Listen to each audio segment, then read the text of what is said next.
Canada की तरफ से दो बड़ी अपडेट्स आ रही हैं। पहली अपडेट में अगर आपने कनाडा का work visa without LMIA apply करना है तो वो प्रोसेस शुरू हो चुका है। जी हाँ, इस वीडियो में डिटेल में बताऊंगा कि कैसे ले सकते हैं, कौन सी कंपनीज हैं जिनमें जाके आपको LMIA की जरूरत नहीं है, वर्क वीज़ा मिल जाता है। तो और दूसरा, अंटारियो की यूनिवर्सिटीज़ ने कहा है कि आने वाले 2 सालों में हमें बहुत बड़ा लॉस हो सकता है, जिसकी वजह से हम कई प्रोग्राम बंद करने जा रहे हैं, हम कई सर्विसेज को शट डाउन करने जा रहे हैं, क्योंकि हमारा रेवेन्यू बहुत बड़े लेवल पे हिट हुआ है। दोनों ही इंपॉर्टेंट अपडेट्स हैं, वीडियो को एंड तक देखिएगा।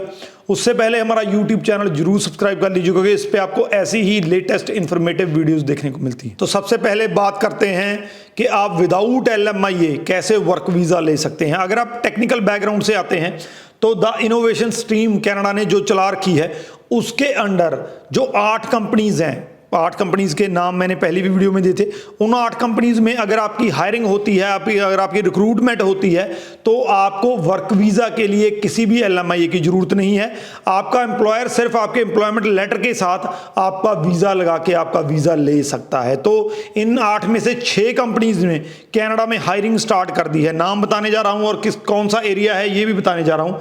सबसे पहले आडा स्पोर्ट है, ये टोरंटो एरिया में है। तो इन पे आप अगर टेक्निकल आपका बहुत बढ़िया बैकग्राउंड रहा है IT का, तो इनसे कांटेक्ट कर सकते हैं। अगर हायर करते हैं तो आपको वीज़ा मिल जाएगा। इसके बाद आलिया केयर है, मॉन्ट्रियल से है। इसके बाद सेल काटा है, ये भी मॉन्ट्रियल की कंपनी है। इसके बाद क्लेरियस मोबाइल हेल्थ है, ये वैंकूवर की कंपनी है। इसके बाद कायो है, ये बर्नबे में है।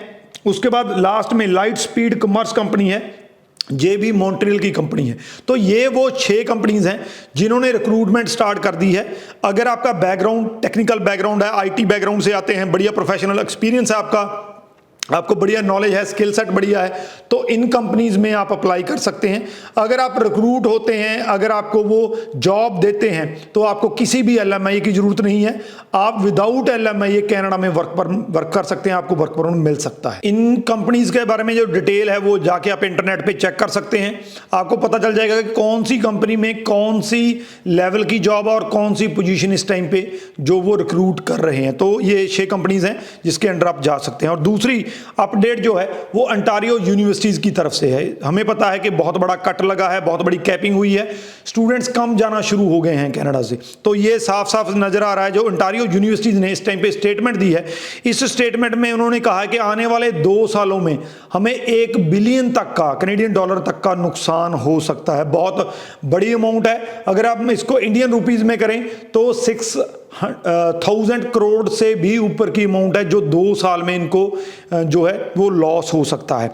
इसमें कहा है कि सिर्फ 20 पब्लिक ऐसी यूनिवर्सिटीज हैं जो सबसे बड़ी यूनिवर्सिटीज हैं, जिसमें सबसे ज्यादा क्वालिटी एजुकेशन दी जाती है।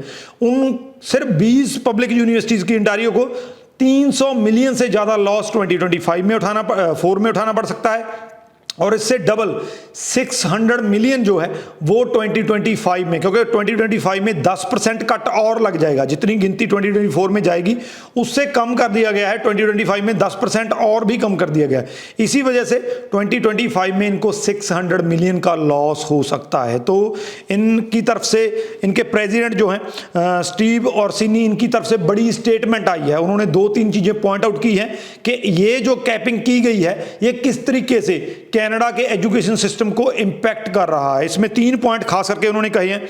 उन्होंने पहले पॉइंट में कहा है कि जो बैड एक्टर हैं, जिनकी वजह से कनाडा का एजुकेशन सिस्टम बदनाम हुआ है, जहाँ जो भी वहाँ पे प्रॉब्लम आई है वो चल रही है, उनको पनिश करने की बजाय जो ये पॉलिसी बनाई गई है, जो कट वाली पॉलिसी, वो सबको पनिश कर रही है। उसका इम्पैक्ट जो क्वालिटी एजुकेशन वाली जो यूनिवर्सिटीज़ हैं, बड़े लेवल वाली यूनिवर्सिटीज़ हैं, उन पर भी इक्वली वैसा ही पड़ रहा है।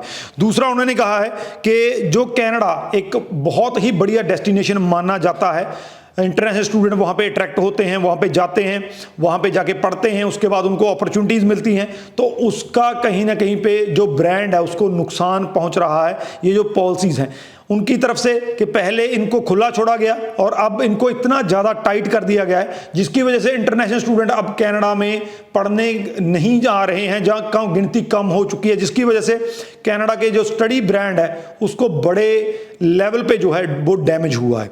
और थर्ड में उन्होंने ये कहा कि ये बहुत इंपॉर्टेंट है। उन्होंने कहा कि जैसा कि मैंने बताया स्टार्टिंग में कि यूनिवर्सिटीज़ को इतना बड़ा लॉस होने जा रहा है, जिसकी वजह से यूनिवर्सिटीज़ को सारे तरफ कट लगाना पड़ रहा है, चाहे वो फैकल्टी स्टाफ का कट है, चाहे वो उनके प्रोग्राम कम कर रहे हैं, प्रोग्राम को शट डाउन कर रहे हैं, और जो सर्विसेज वो प्रोवाइड करते हैं उनको भी शट डाउन कर रहे हैं। तो यूनिवर्सिटीज़ को रेवेन्यू कम मिल रहा है, जिसकी वजह से अब उनको सर्विसेज और प्रोग्राम जो है वो कम करने पड़ रहे हैं। तो ये बड़ा इम्पैक्ट हमें आने वाले टाइम में देखने को मिल सकता है कि किस तरीके से जो फेडरल गवर्नमेंट ने कैपिंग की है और जिस तरीके से स्टूडेंट कम जा रहे हैं कनाडा में, उसका आने वाले टाइम में कॉलेज और यूनिवर्सिटी जो कनाडा की हैं उस पर बहुत बड़ा असर पड़ सकता है। तो 2 मेन अपडेट्स हैं, इनको शेयर जरूर कर दीजिएगा। इस वीडियो के रिगार्डिंग अगर कोई क्वेश्चन है तो नीचे लिख दीजिए, आपको आंसर मिल जाएगा। राजवी चहल, थैंक यू सो मच।